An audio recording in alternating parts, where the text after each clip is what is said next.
श्री गणेशाय नमः। आज सोमवार का व्रत है। सोमवार का व्रत भगवान शिव को समर्पित है। प्राचीन ग्रंथों के अनुसार सोमवार का व्रत 3 तरह के होते हैं। सोमवार व्रत, 16 सोमवार व्रत और सौम्य प्रदोष व्रत। सोमवार का व्रत दिन के तीसरे प्रहर तक होता है। सोमवार के व्रत में भगवान शंकर तथा माता पार्वती जी का पूजन पूरे विधि विधान के साथ करना चाहिए। ऐसा करने से बाबा भोलेनाथ शीघ्र ही प्रसन्न हो जाते हैं और अपने भक्त की मन की सभी इच्छाओं को शीघ्र ही पूरा करते हैं, क्योंकि भगवान शिव के दरबार में असंभव कुछ भी नहीं है। व्रत करने के बाद व्रत की कथा को अवश्य पढ़ें या सुनें। तो आइए सुनते हैं सोमवार व्रत की पावन कथा को। एक नगर में एक बहुत धनवान साहूकार रहता था, जिसके घर में धन की कमी नहीं थी, परंतु उसको एक बहुत बड़ा दुख था कि उसके कोई पुत्र नहीं था। वह इसी चिंता में दिन रात लगा रहता और पुत्र की कामना के लिए प्रत्येक सोमवार को शिव जी का व्रत और पूजन किया करता तथा सायंकाल को शिव जी के मंदिर में जाकर शिव जी के विग्रह के सामने दीपक जलाया करता था। उसके उस भक्ति भाव को देखकर एक समय श्री पार्वती जी ने शिव जी महाराज से कहा, हे महाराज, यह साहूकार आपका अनन्य भक्त है और सदैव आपका व्रत और पूजन बड़ी श्रद्धा से करता है। इसकी मनोकामना पूर्ण करनी चाहिए। शिव जी ने कहा, हे पार्वती, यह संसार कर्म क्षेत्र है। किसान खेत में जैसा बीज बोता है वैसा ही फल काटता है। इसी प्रकार इस संसार में जो जैसा कर्म करते हैं वैसा ही फल भोगते हैं। पार्वती जी ने अत्यंत आग्रह से कहा, महाराज, जब यह आपका अनन्य भक्त है और यदि इसको किसी प्रकार का दुख है तो उसको अवश्य दूर करना चाहिए, क्योंकि आप सदैव अपने भक्तों पर दयालु होते हैं और उनके दुखों को दूर करते हैं। यदि आप ऐसा नहीं करेंगे तो मनुष्य आपकी सेवा, व्रत और पूजन क्यों करेंगे। पार्वती जी का ऐसा आग्रह देख शिव जी महाराज कहने लगे, हे पार्वती, इसके कोई पुत्र नहीं है। इसी चिंता में यह अति दुखी रहता है। इसके भाग्य में पुत्र न होने पर भी मैं इसको पुत्र की प्राप्ति का वर देता हूँ, परंतु यह पुत्र केवल 12 वर्ष तक ही जीवित रहेगा। इसके पश्चात वह मृत्यु को प्राप्त हो जाएगा। इससे अधिक मैं और कुछ इसके लिए नहीं कर सकता। यह सब बातें साहूकार सुन रहा था। इससे उसको न कुछ प्रसन्नता हुई और न ही कुछ दुख हुआ। वह पहले जैसा ही शिव जी महाराज का व्रत और पूजन करता रहा। कुछ काल व्यतीत हो जाने पर साहूकार की स्त्री गर्भवती हुई और 10वें महीने में उसके गर्भ से अति सुंदर पुत्र की प्राप्ति हुई। साहूकार के घर में बहुत खुशी मनाई गई, परंतु साहूकार ने उसकी केवल 12 वर्ष की आयु जानकर अधिक प्रसन्नता प्रकट नहीं की और न ही किसी को भेद बताया। जब वह बालक 11 वर्ष का हो गया तो उस बालक की माता ने उसके पिता से उसका विवाह आदि करने के लिए कहा, तो वह साहूकार कहने लगा कि अभी मैं इसका विवाह नहीं करूँगा, अपने पुत्र को काशी जी पढ़ने के लिए भेजूँगा।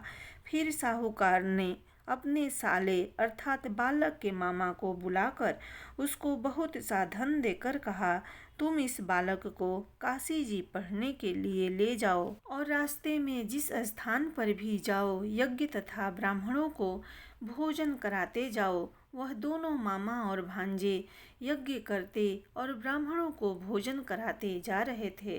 रास्ते में एक शहर पड़ा। उस शहर में राजा की कन्या का विवाह था और दूसरे राजा का लड़का जो विवाह कराने के लिए बारात लेकर आया था वह एक आंख से काना था। उसके पिता को इस बात की बड़ी चिंता थी कि कहीं वर को देख कन्या के माता पिता विवाह में किसी प्रकार की अड़चन पैदा न कर दें। इस कारण जब उसने अति सुंदर सेठ के लड़के को देखा तो मन में विचार किया कि क्यों न दरवाजे के समय इस लड़के से वर का काम चला लिया जाए। ऐसा विचार कर वर के पिता ने उस लड़के और उसके मामा से बात की तो वे राजी हो गए। फिर उस लड़के को वर के कपड़े पहना तथा घोड़ी पर चढ़ा कन्या के दरवाजे पर ले गए और सब कार्य प्रसन्नता से पूर्ण हो गया।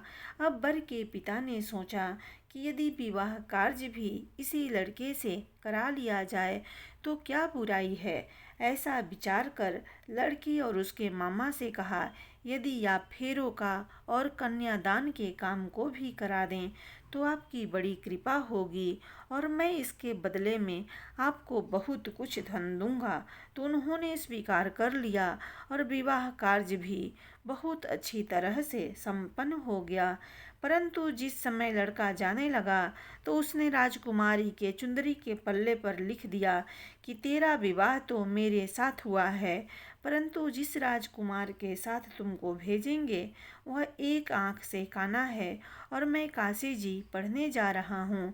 लड़के के जाने के पश्चात उस राजकुमारी ने जब अपनी चुंदरी के पल्ले पर ऐसा लिखा हुआ पाया तो उसने राजकुमार के साथ जाने से मना कर दिया और कहा कि यह मेरा पति नहीं है, मेरा विवाह इसके साथ नहीं हुआ है। मेरा विवाह जिसके साथ हुआ है वह तो काशी जी पढ़ने गया है। राजकुमारी के माता पिता ने अपनी कन्या को विदा नहीं किया और बारात वापस चली गई। उधर सेठ का लड़का और उसका मामा काशी जी पहुंच गए। वहां जाकर उन्होंने यज्ञ करना और लड़के ने पढ़ना शुरू कर दिया। जब लड़के की आयु 12 साल की हो गई तो उसी दिन उन्होंने यज्ञ रचा रखा था कि लड़के ने अपने मामा से कहा, मामा जी आज मेरी तबीयत कुछ ठीक नहीं है। मामा ने कहा, अंदर जाकर सो जाओ। लड़का अंदर जाकर सो गया और थोड़ी देर में उसके प्राण निकल गए। जब उसके मामा ने आकर देखा तो वह मुर्दा पड़ा है तो उसको बड़ा दुख हुआ और उसने मन में विचार किया कि यदि मैं अभी रोना पिटना मचा दूंगा तो यज्ञ का कार्य अधूरा रह जाएगा। अतः उसने जल्दी से यज्ञ का कार्य समाप्त कर ब्राह्मणों के जाने के पश्चात रोना पिटना आरंभ कर दिया। संजोगवश उसी समय शिव पार्वती जी भी उधर से जा रहे थे। जब उन्होंने जोर जोर से रोने की आवाज़ सुनी तो पार्वती जी कहने लगी, महाराज कोई दुखिया रो रहा है, इसके कष्ट को दूर कीजिए। जब शिव पार्वती जी ने पास जाकर देखा तो वहाँ एक लड़का मुर्दा पड़ा था। पार्वती जी कहने लगी, महाराज यह तो उसी सेठ का लड़का है जो आपके वरदान से हुआ था। शिव जी कहने लगे, हे पार्वती इसकी आयु इतनी ही थी, वह यह भोग चुका। तब पार्वती जी ने कहा, हे महाराज इस बालक को और आयु दो, नहीं तो उसके माता पिता तड़प तड़प कर मर जाएंगे। पार्वती जी के बार बार आग्रह करने पर शिव जी ने उसको जीवन वरदान दिया और शिव जी महाराज की कृपा से लड़का जीवित हो गया। शिव जी और पार्वती जी कैलाश पर्वत को चले गए। तब वह लड़का और उसका मामा उसी प्रकार यज्ञ करते तथा ब्राह्मणों को भोजन कराते अपने घर की ओर चल पड़े। रास्ते में उसी शहर में आए जहाँ उसका विवाह हुआ था। वहाँ पर आकर उन्होंने यज्ञ आरंभ कर दिया तो उस लड़के के ससुर ने उसको पहचान लिया और अपने महल में ले जाकर उसकी बड़ी खातिर की। साथ ही बहुत से दास दासियों सहित आदर पूर्वक लड़की और जमाई को विदा किया। जब वह अपने शहर के निकट आए तो मामा ने कहा कि मैं पहले तुम्हारे घर जाकर खबर कर आता हूँ। जब उस लड़के का मामा घर पहुँचा तो देखा कि लड़के के माता पिता घर की छत पर बैठे हैं और यह प्रण कर रहे हैं कि यदि हमारा पुत्र सकुशल लौट आएगा तो हम राजी खुशी नीचे आ जाएंगे, नहीं तो छत से गिरकर अपने प्राण खो देंगे।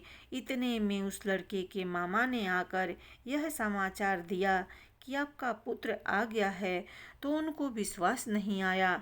तब उसके मामा ने शपथ पूर्वक कहा कि आपका पुत्र अपनी स्त्री और बहुत सारा धन साथ लेकर आया है। तो सेठ ने आनंद के साथ उसका स्वागत किया और बड़ी प्रसन्नता के साथ रहने लगे। इसी प्रकार से जो कोई भी सोमवार के व्रत को धारण करता है अथवा इस कथा को पढ़ता या सुनता है, उसकी समस्त मनोकामनाएं पूर्ण होती है। प्रेम से बोलिए भगवान शिव जी की जय, जगत जननी माता पार्वती जी की जय।